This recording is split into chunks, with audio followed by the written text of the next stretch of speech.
Componentes literarios. Eso no lo sabía. Componentes Literarios. Enseñarnos y deslustrarnos. Vine a Comala porque me dijeron que acá vivía mi padre, un tal Pedro Páramo. Componentes literarios. Toco tu boca. ¿Por dónde no toco el borde de tu boca? Voy dibujándola como si saliera de mi mano. Componentes Literarios. Hola, ¿qué tal amigos de Componentes Literarios? Los saludo con mucho gusto. Yo soy Gaby Pérez y el día de hoy tengo una invitadaza de honor. Se trata de la profesora Ayelen, que ahora está pues dando clases en Brasil, específicamente en Sao Paulo. Se dedica justo a dar clases de historia y pues de idioma, del idioma español. Y pues hoy nos viene a hablar de un tema bastante importante, muy interesante. Se trata justamente de tres poetas latinoamericanas de principios del siglo XX y su relación con el surgimiento del feminismo en América del Sur. Espero que disfruten este episodio y comenzamos.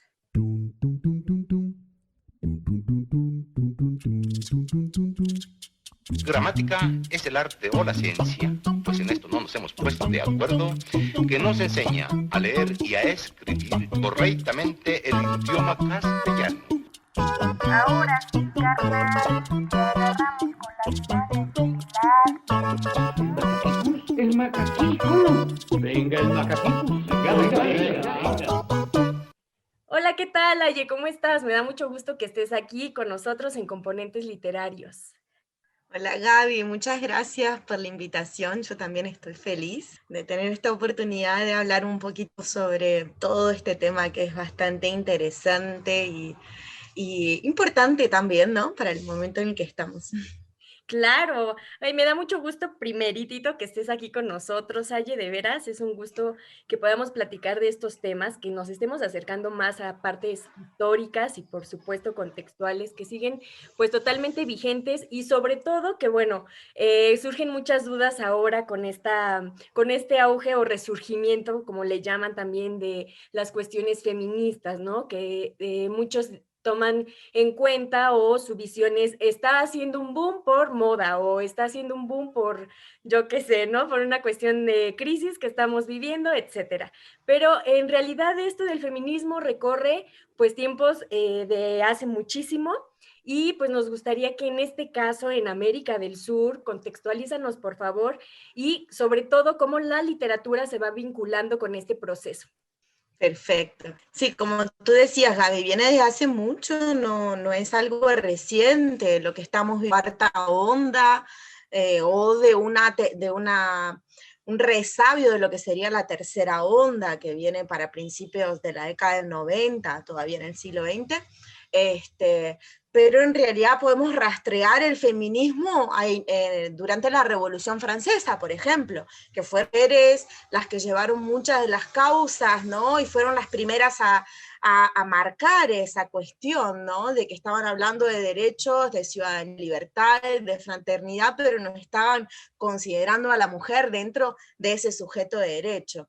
Y a principios del siglo XX, lo que se llama, finales del siglo XIX y principios del XX, se habla de la primera onda feminista, ¿no? Es esta teoría de las ondas. Imaginemos esto, o la ola, ¿no? Una grande marea que viene, ¿no? Trayendo todas estas nuevos pensamientos, nuevas reivindicaciones, que claro, son reivindicaciones que van surgiendo por contextos sociales, ¿no? No surgen de la nada. Y ahí al principio del siglo XX o finales del XIX, lo que nosotros tenemos en América del Sur específicamente, porque yo estudio tres países, me gusta centrarme en estos tres países, que son Chile, Argentina y Uruguay, tres países que están muy comunicados, no solo a partir del feminismo, que es un poco este camino que yo busco, sino también comunicados políticamente, ideológicamente. Estos tres países empiezan con este proceso de modernización que le llaman, ¿no? Entonces empiezan a ampliar las bases democráticas, la educación se torna un derecho, que antes no era un derecho, las mujeres empiezan a tener voz en este contexto, porque claro, surge ¿qué también? Surge la necesidad de que la mujer salga del ámbito laboral, ¿no? Salga de casa, porque ya estamos con un sistema capitalista capitalista, ¿no?, funcionando, y en el hogar no alcanzaba con el sustento del hombre, entonces la mujer tiene esa necesidad de salir a trabajar. Y también hay otro que yo le llamo como dos pilares, ¿no?, de este principio del feminismo, es esta cuestión de la mujer en el mercado de trabajo y también la cuestión de la educación, porque se hablaba de que era necesario educar a la mujer para que esa educación elevase no solo a ella misma, sino también a los hijos y a la ciudadanía futura, ¿no? Claro. Entonces como que se empieza a confiar en esa mujer. Y ahí, claro, surgen las demandas, ¿no? Bueno, estoy trabajando, bueno, me estoy educando, pero en la sociedad todo el tiempo poniendo trabas a eso. Te puedes educar, pero hasta la preparatoria, no puedes ingresar a la universidad, no puedes tener una profesión liberal, o puedes trabajar, pero te vamos a pagar menos, o no tienes los derechos que puedes llegar a tener, ¿no?, o que nosotros tenemos hoy, que podían llegar a tener los hombres en el momento que tenemos hoy. Entonces surgen estas primeras reivindicaciones de las mujeres, y que lo interesante aquí es que a principios del siglo XX las reivindicaciones se van a nuclear en torno al ideal de maternidad. Como que la maternidad es un punto importantísimo para las reivindicaciones feministas. Ahí con el término feminismo siempre hubo tabús, siempre hubo problemas, ¿no? Porque Claro. el feminismo surge así, la idea de feminismo era, la primera connotación del término feminismo era para hablar de hombres que tenían actitudes parecidas con las mujeres. Entonces, cuando se va a hablar de reivindicaciones femeninas, viene el gran fantasma. Ay, son mujeres que se quieren convertir en hombres. Y no. No. Claro que no. Entonces, para que no caigamos en ese mito tan grande que se cayó y fue todo un debate social, se trabajó mucho en torno a la maternidad. La maternidad fue el pilar de este feminismo de principios del siglo XX, ¿no?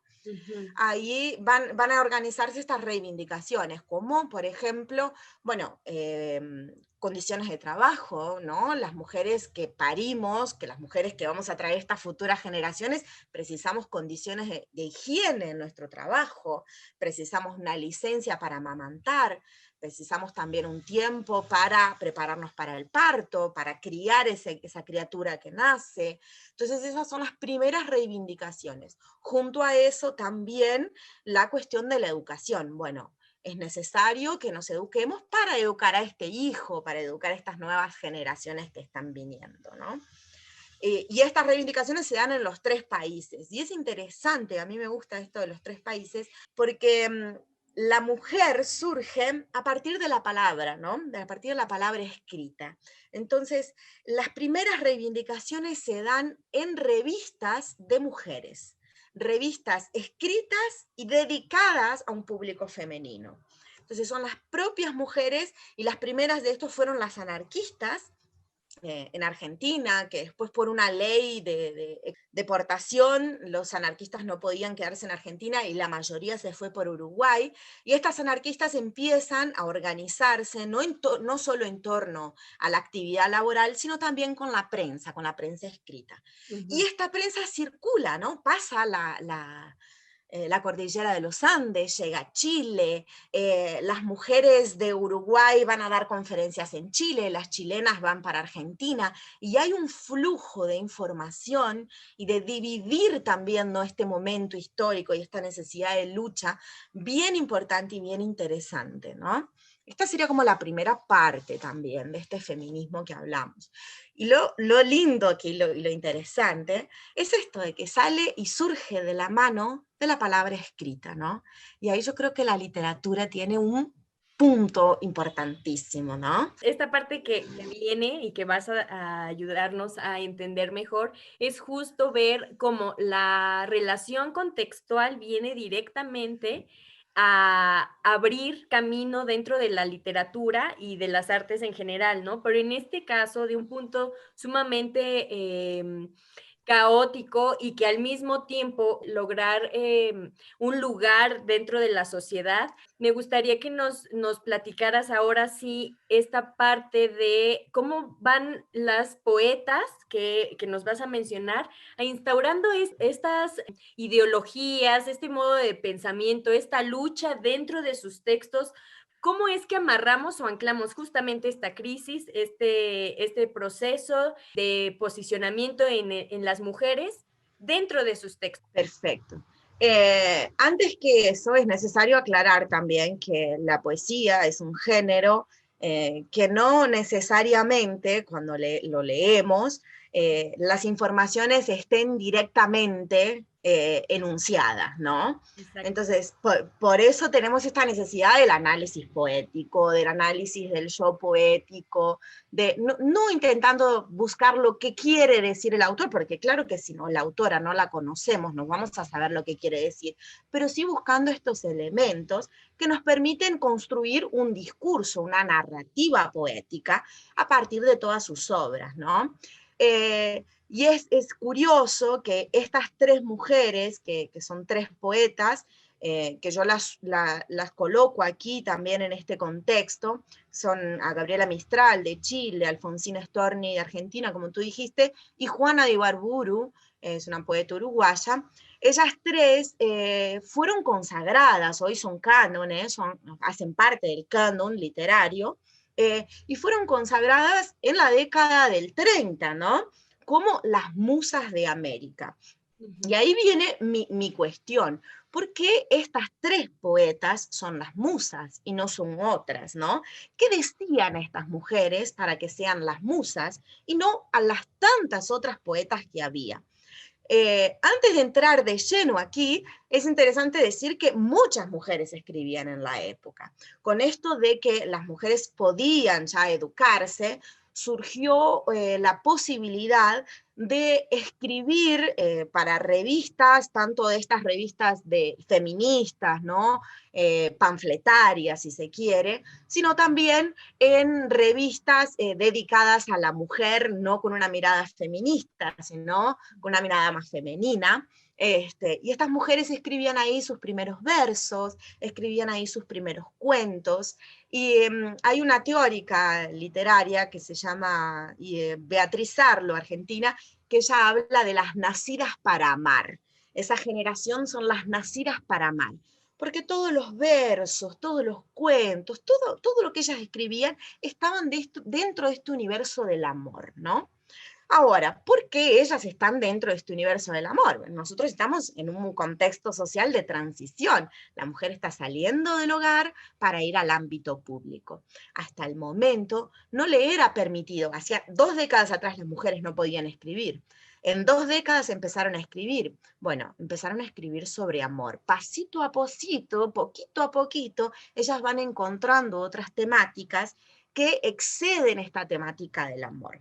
Y dentro de esta temática del amor, aquí yo resalto la poética de ellas, en el caso, por ejemplo, de Juana de Ibarburu, el amor, claro que el amor no es solo aquel sentimiento sublime, ¿no? El amor también está en el cuerpo físico. Y Juana de Ibarburu en 1919 lanza su primer libro, que es Las lenguas de diamante, y lenguas en el sentido de lenguas, ¿no? En el órgano físico, corporal, que ella tiene un tono que en la época fue un poco juzgado, así como un tono demasiado erótico, demasiado inmoral, ¿no?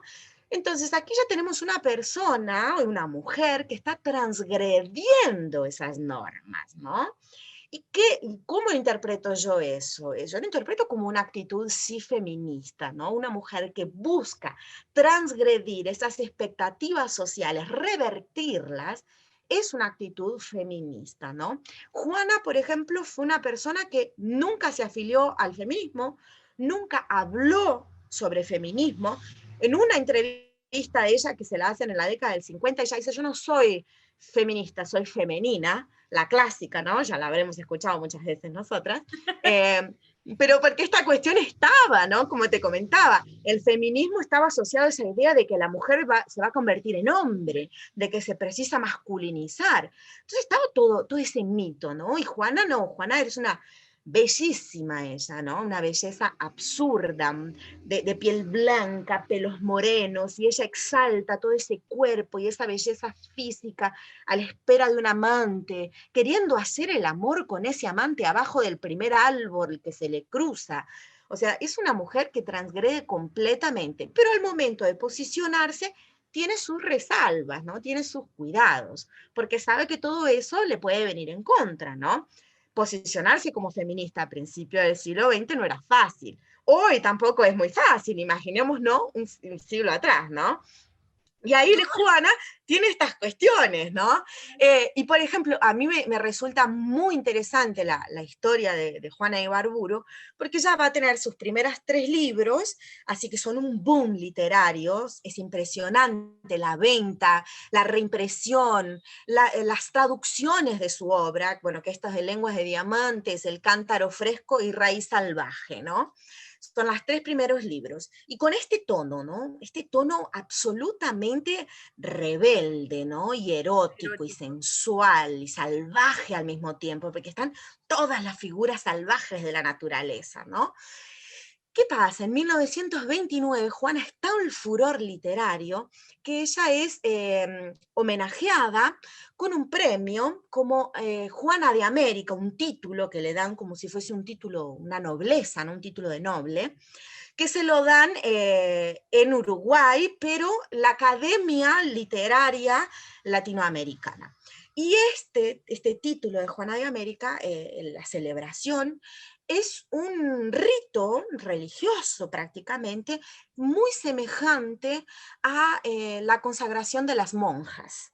En ese momento en que las monjas reciben el anillo que representa su casamiento con Dios, Juana recibe el anillo que representa su casamiento con América.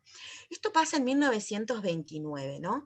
Y claro, es un homenaje en vida que cualquier persona querría tener, pero ese homenaje a mí me resulta un poquito extraño, ¿no? Porque, ¿qué pasa después de esto? La literatura de Juana cambia completamente, ya no tiene más ese tono. El tono ahora, imagínense que los próximos títulos van a ser Loores a Nuestra Señora y Estampas de la Biblia. O sea, hay un giro de 360 grados en esta mujer. La vuelven como al servicio de, ¿no? O sea, exactamente. Al servicio de otras prioridades, otros propósitos, y deja de lado su estilo, su poética. Exactamente, Gaby. Y esto se da como, así por 2 caminos, ¿no? El institucional, literario, porque la institucionalizan y la sacralizan y la ponen acá arriba, y también se da por un camino social, ¿no? Que justamente al traer este ritual parecido con el católico, ¿no? Y sabiendo que Juana siempre fue católica, nunca tuvo problemas en decirlo, pero para ella no había problemas en desear y ser católica, como que no era una cuestión, claro. Y entonces hay un camino social también, de quererla al servicio, como tú dijiste, y al servicio de una sociedad que no quiere este tipo de mujeres, ¿no? Y la literatura tampoco quiere este tipo de mujeres. Queremos las mujeres, las nacidas para amar de nuevo, ¿no? Las que hablan de ese amor sublime, de esa entrega total al marido, a la casa, ¿no? Las que abnegadas. sufren. Exacto, las abnegadas. Sí, y ese es y eso, fíjate, es bien padre, bien interesante cómo también se descubre esta situación del feminismo por estas necesidades de sexualidad, estas necesidades de sentir y de erotizar también, porque justamente ahí vemos que también estábamos y estamos limitadas un tanto, a diferencia de los hombres, ¿no? Ellos en muchos sentidos socialmente pueden hablar del cuerpo de la mujer a su antojo e incluso de manera totalmente grosera, grotesca, en mala onda, ¿no? Digámoslo así. Y en cambio las mujeres era como, no puedes conocer tu cuerpo, no puedes conocerte a ti misma y tampoco hablar de ello, tampoco hablar de las experiencias que tienes. Y aparte se me hace esta cuestión del tabú de las relaciones sexuales y del proceso de reproducción, cómo se vuelve para la sociedad una cuestión totalmente instintiva, ¿no? Que lo tienes que hacer porque como eres mujer, tu cuerpo te permite reproducirte. Sin embargo, no tendría que sentirse como esta parte emocional, como esta parte del goce, de hacer Del el amor, deseo. del deseo. Exacto. Es que son así, para la sociedad era completamente contradictorio. Las mujeres éramos, bueno, justamente las máquinas reproductoras de nuevos ciudadanos. Y que estamos hablando también principios del siglo XX, estamos hablando de 3 países con aluviones migratorios y con una necesidad de contener ese margen, ¿no?, de población, porque claro, llegaron millones de inmigrantes y de repente precisamos reproducir y mantener esos números. ¿Y qué pasa si esas mujeres no quieren? ¿No? ¿Qué pasa con esas mujeres que no quieren? Y ahí entro en Gabriela. Por ejemplo, Gabriela es una mujer estéril, y ese peso y esa condición de ser estéril era un peso social que ella tenía impresionante. Lo llevó toda su vida, y toda su vida se dedicó a los niños justamente por esa cuestión, ¿no? Para ella lo principal eran los niños, lo principal eran las futuras generaciones, pero porque ella tampoco podía concebir, ¿no? Ahora, en la poesía de Mistral, cuando ella viene a hablar del amor, ¿no?, de estas nacidas para amar, es un amor trágico, es un amor que nunca dio cierto. Se le conoce un solo candidato, que me gusta esa palabra, candidato a Gabriela Mistral, que se suicidó porque debía dinero, y eso la afectó completamente, y a partir de eso que surgen los sonetos de la muerte. Pero imagínate, no son los sonetos del amor, son los sonetos de la muerte, ¿no? Viene ya con una cuchillada en la garganta a decir, nos hacen amar, pero no nos enseñan a ser amadas, ¿no? La poesía de ella viene con ese sustrato abajo. Nos hacen hacer amar, nos hacen hacer madres, pero no nos enseñan lo que es ser amada, lo que significa construir esa sensación, ese sentimiento en nuestra sociedad.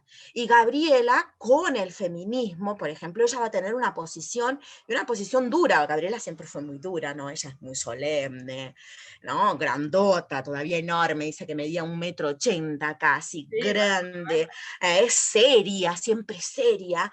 Y ella con el feminismo tiene sus encuentros, ¿no?, y sus desencuentros. Para Gabriela es fundamental la cuestión de que el trabajo de la mujer piense en la cuestión maternal. Es necesario. Ella propone una reforma, porque Gabriela, además de ser poeta, fue la primera mujer, fue la primera mujer latinoamericana a ganar el premio Nobel de Literatura, ¿no? Es importante decirlo. Y también fue la primera mujer a trabajar en los consulados, a representar a su país afuera, ¿no? Claro. Entonces ella tenía un cargo consular de Chile. Entonces, como cargo consular, como un cargo importante dentro del gobierno, ella hablaba de todo, opinaba de todo. Y la opinión de Gabriela Mistral con el feminismo era esto: nosotros precisamos pensar en que las mujeres pueden tener hijos. No significa que quieran y no significa que deban, ¿sí? Porque ella también ya sabe que el cuerpo de ella no le genera hijos. Entonces, ¿qué hace una mujer estéril en esta sociedad? Y ahí viene la poesía de ella también, ¿no? Esta mujer estéril puede servir para muchísimas cosas, ¿no? No es necesariamente estar tan atrelada, tan así, agarrada con la cuestión maternal, ¿no? Gabriela, bueno, se va a pelear con muchas feministas liberales, porque las feministas liberales en la época no pensaban en la mujer trabajadora. Gabriela es de un hogar pobre, es mestiza o indígena. Ella primero se llamaba de mestiza, después se llamó de indígena mismo. Entonces ella va a cuidar justamente esta situación. ¿Qué pasa con esta mujer pobre? ¿Qué pasa con esta mujer que trabaja en una mina? Que en Chile había mucha minerío, ¿no? ¿Qué pasa con estas mujeres? ¿Qué pasa con la mujer también que no puede procrear? ¿Qué pasa con la mujer que es maltratada dentro del hogar? ¿Qué pasa con la mujer que es una máquina de reproducir, ¿no? Y en la poesía de ella, estas mujeres aparecen representadas con los elementos de la naturaleza y más de su Chile, ¿no? Su amada tierra natal, ¿no? Entonces, la fuerza de la mujer es la montaña chilena, la riqueza son los minerales que corren por abajo. Entonces, trayendo toda esta connotación, ¿no? Y Alfonsina Storni, que es la tercera, gran poeta, Alfonsina ya era punky, ¿no? Alfonsina ya llegó llegando, como se dice acá en Brasil, ya pateando todo el tablero, y el primer poema que sí, revoluciona completamente el yo poético de la lírica argentina, y con eso también de la lírica de los otros países, es el poema La Loba. La Loba de Alfonsina, ella habla porque fue madre soltera, ¿no? Entonces, ella tuvo un amorío con un hombre casado y poderoso, se tuvo que ir de la ciudad porque ella vivía en Rosario, una ciudad del interior, bastante grande, pero no lo suficientemente grande como para tener un hijo bastardo, y ella decide ser madre soltera e irse a Buenos Aires. En Buenos Aires siempre, bueno, desde los 12 años que trabaja siempre para ayudar a la familia, y en Buenos Aires tiene que empezar de cero. Y él consigue varios trabajos, y uno de los trabajos que consigue, compitiendo con todo un público hombre, ¿no? Eran 100 candidatos y ella era la única mujer, y era un trabajo de redactora publicitaria, una cosa así, que hoy le llamaríamos, ¿no?, redactor publicitario. Y en la prueba era una prueba de redacción. Alfonsina, que fue una de las primeras generaciones a tener instrucción, ¿no? Instrucción, educación. Alfonsina gana de todos los 99 hombres que participaron con ella y empieza a trabajar ahí. Perfecto. Ella, genial, en contacto con la máquina de escribir, empieza a escribir. Y ahí surge el primer libro de ella, La inquietud del rosal, un rosal inquieto, ¿no? Bueno, ya dice mucho. Y un poema le trajo muchos problemas, e inclusive fue despedida de ese trabajo, que es este poema La Loba, que ella habla del hijo, que ella es madre soltera, ella habla de las otras mujeres, que las llama de ovejitas, ¿no? Ustedes, ovejitas que atienden a sus dueños. El poema tiene una estrofa, así como que si fuese un refrán, que dice: yo soy como la loba, rompí con el rebaño, y me fui a la montaña cansada del llano. Entonces ya diciendo, rompí con todo lo que me vengan a imponer. Y ustedes, mujeres, ovejitas que muestran los dientes, hay un verso que habla que muestran los dientes para sus amos y pastores, paren de reírse, yo soy la loba, las voy a ayudar, voy a venir para que ustedes se pongan el cuerpo también de loba y puedan luchar y puedan morder como la loba lo hace. Ese poema fue así el fin y el comienzo de Alfonsina, ¿no? Claro. Porque la encontraron así como increíble lo que estaba diciendo. Y al mismo tiempo que Alfonsina escribe esto, ella escribe en periódicos, porque ella era periodista. Igual que Gabriela, pero Gabriela más con una tarea consular. Y Alfonsina en los periódicos, ella se va a dedicar al feminismo, se va a dedicar especialmente a hablar, a traer el término feminismo, a intentar sacarle todo este velo que se tiene, toda esta mitología alrededor. Alfonsina va a fundar el Club Feminista Argentino, por ejemplo, también el Consejo de Mujeres en la época. Ella es muy, muy activa orgánicamente dentro del movimiento feminista. Y la poesía de Alfonsina habla mucho de una voz disonante.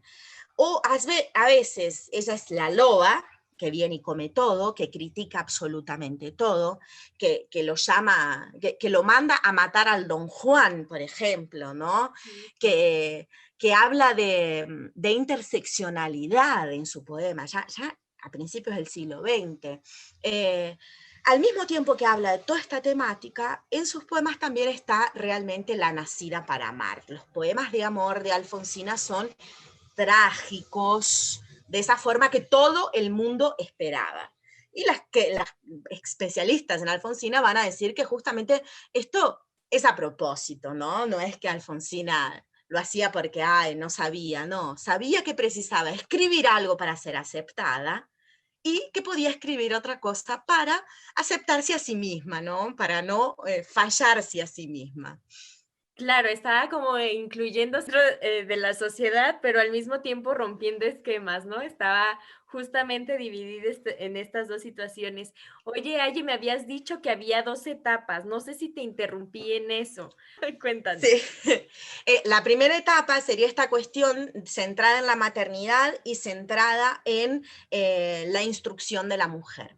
cuando se consigue, ¿no?, las leyes de instrucción general o las leyes públicas de, ¿cómo se llama?, de educación pública, laica, que son todas leyes que se van sancionando a principios del siglo XX, y cuando se consigue también las reformas del Código Civil que van a permitir que las mujeres, bueno, tengan estas licencias de maternidad, de amamentación, que tengan también algunos privilegios, que los hombres de la época le llaman de privilegios, ¿no? Ahí las mujeres parten, que sería la segunda etapa, parten a la lucha por el sufragio, ¿no? Y ahí viene esa analogía que se hace de la ola, de la onda sufragista, ¿no? Pero claro, acá fue un poquito diferente porque nuestra modernidad es diferente, no es la modernidad europea. Entonces precisamos ir pasito a pasito. Ahí nosotros más o menos en la década del 30 es que empieza la lucha por el sufragio específicamente. Y es bien interesante porque ahí están todas activas, Juana inclusive se pronuncia sobre la ley del sufragio y sobre la ley del divorcio también, que Juana nunca opinaba. Ella se posiciona y dice que sí, que es necesario, que bueno, que habría que también ver y instruir muy bien a la mujer para que pudiera ejercer ese cargo político.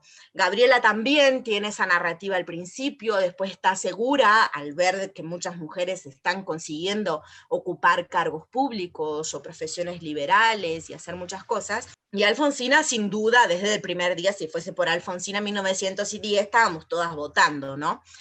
Pero estos dos momentos, en este primer feminismo del Cono Sur, van a ser esto. El primero, siempre con la instrucción y la cuestión de los códigos civiles o reformas de trabajo, y el sufragio en el segundo momento. Pero es interesante, nunca se sale de la maternidad. La maternidad no se cuestiona. Digamos, es necesario que hablemos de eso cuando hablamos de mujeres. Y claro, es necesario. Hasta hoy nosotros estamos luchando por el aborto, por ejemplo, ¿no? Que es una cuestión maternal también. Si queremos Claro, o no queremos maternar. Sí, que se vuelve también una necesidad que va más allá de si quieres o no. También hay una cuestión de salud pública, hay otras vertientes que se vinculan o que se unen a esta situación.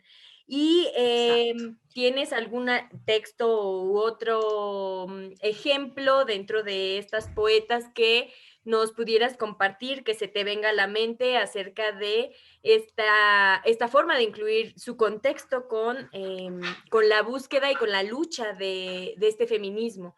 Porque ya vimos que justo con las primeras dos, con Juana y con Mistral, sentí que fue el movimiento como escalonado. La primera no decía en su totalidad una cuestión del feminismo. Después llegamos a Mistral a decir que sí, que ella tenía como más bien este sentido de la feminidad, pero me causa curiosidad cómo ya al llegar con Storni, ella sí dice que es totalmente feminista, lo admite, y aparte empieza a incluir esto dentro de, pues casi como un activismo, ¿no? Digámoslo así, dentro de la sociedad. Exacto, así.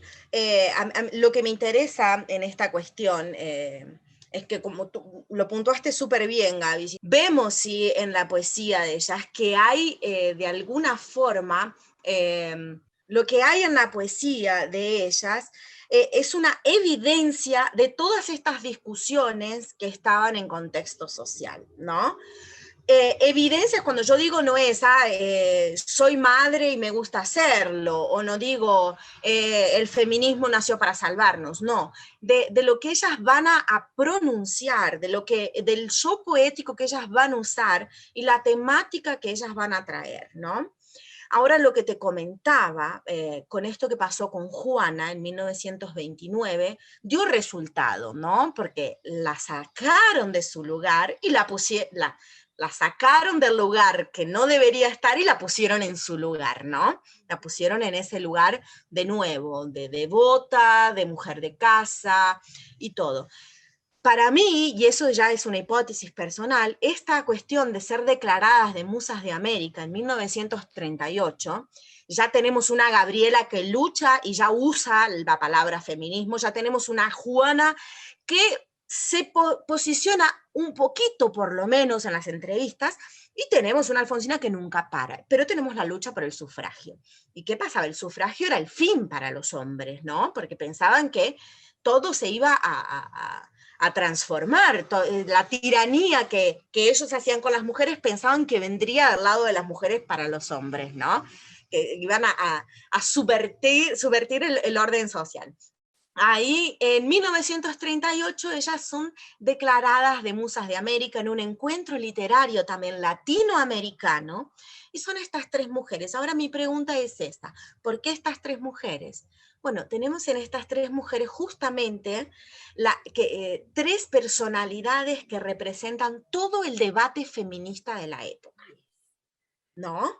Sí. Tenemos, como vos muy bien lo trajiste, como lo comenté un poco atrás, cada una de ellas representa un momento del debate diferente. Y si yo las sacralizo institucionalmente, las pongo allá arriba como el papel de musa, de alguna forma intentan hacer el mismo camino que intentaron hacer con Juana. Claro, ¿no?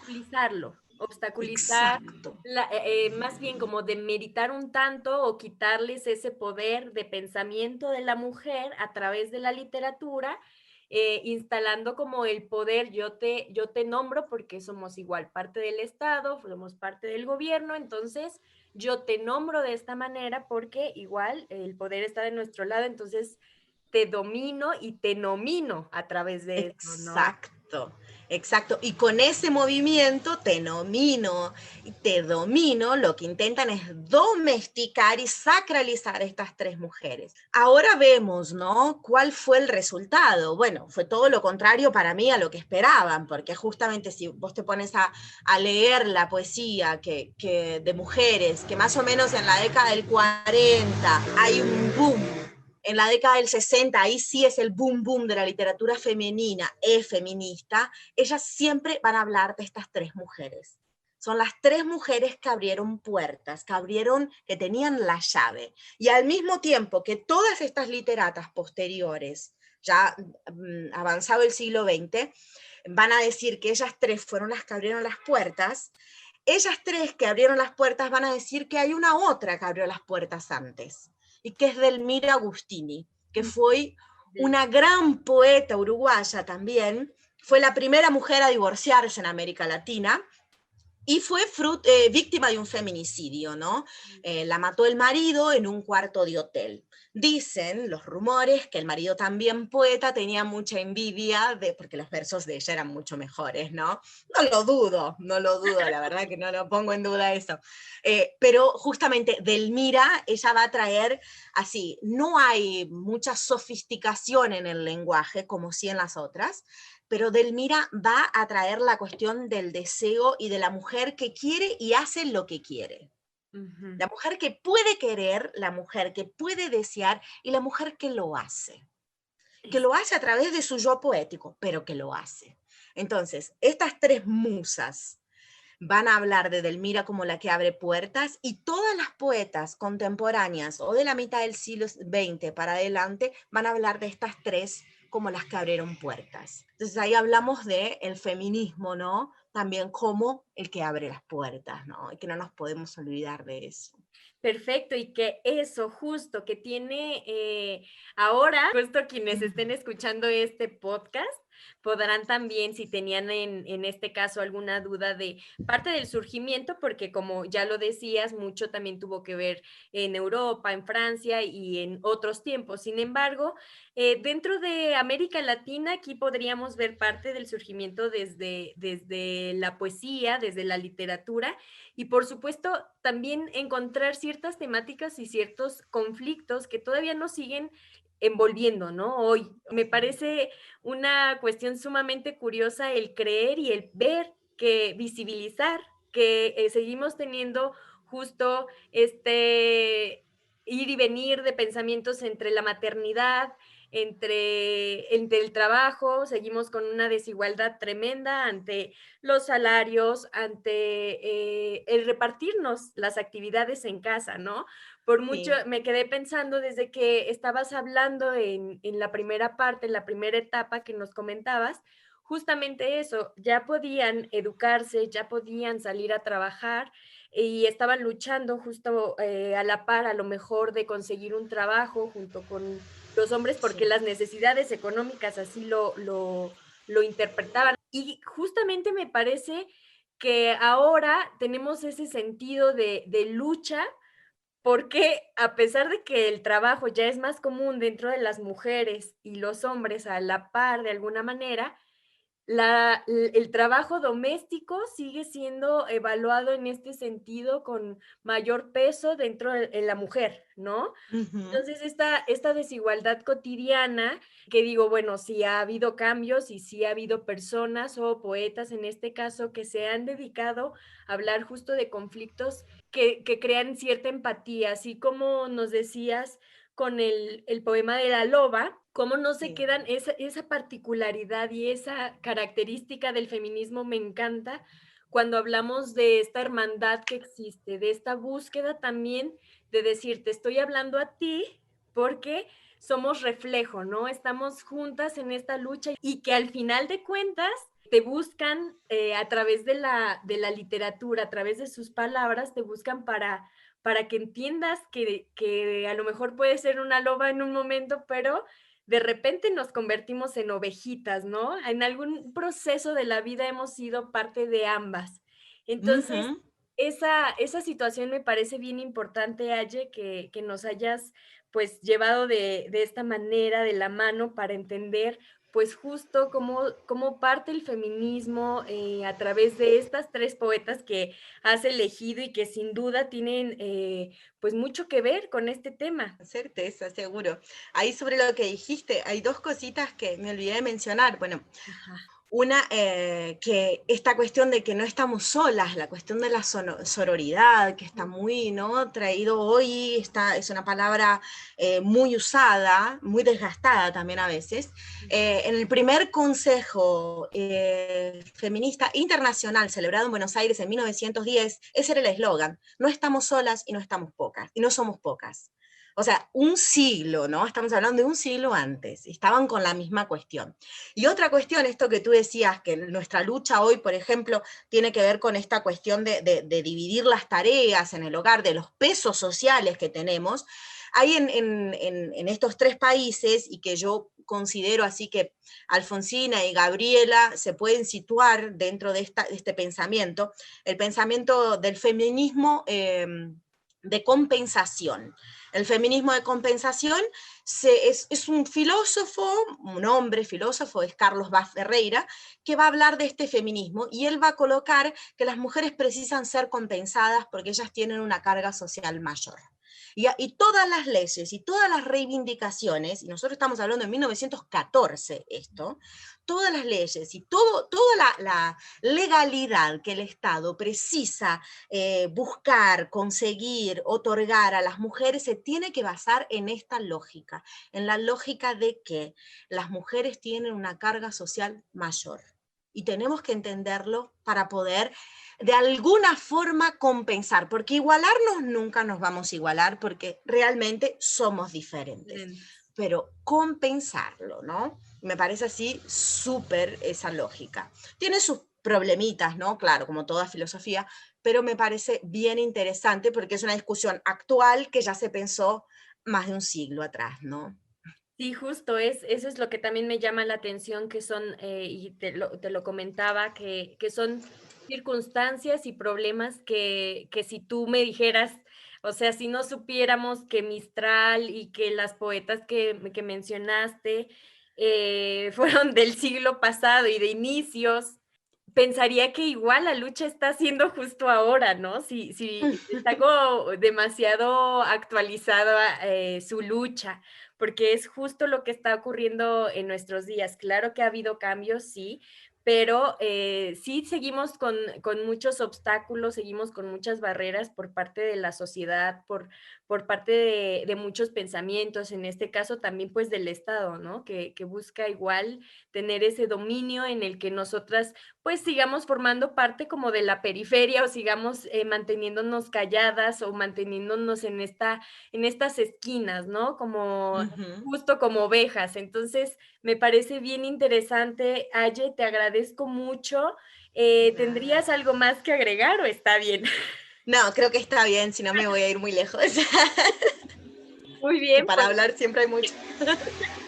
sé que, bueno, fue maratónico que en este poquito tiempo pudieras darnos un panorama que me encantó. Fue una explicación de veras bastante clara, específica y estoy muy agradecida contigo. Por último, me gustaría que nos dijeras si tienes tus redes sociales, por si gustan seguirte también. Hace rato olvidé comentar que eres traductora y que eso, bueno, es bien importante que lo sepan por si pues se les antoja contactar a Aye a través de sus redes sociales, a través pues de estos contactos que nos pueda dar.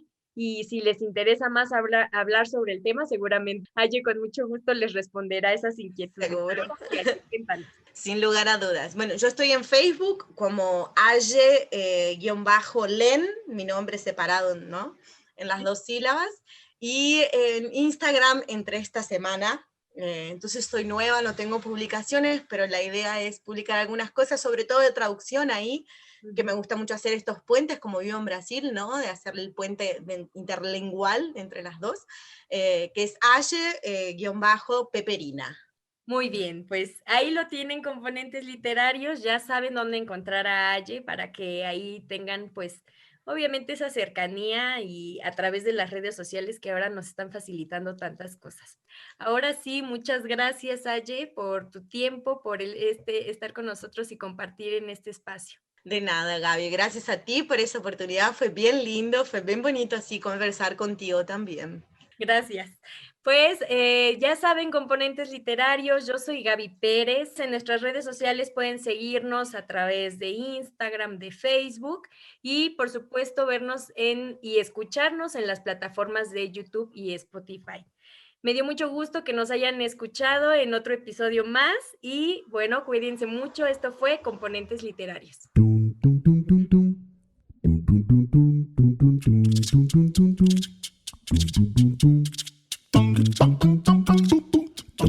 tum tum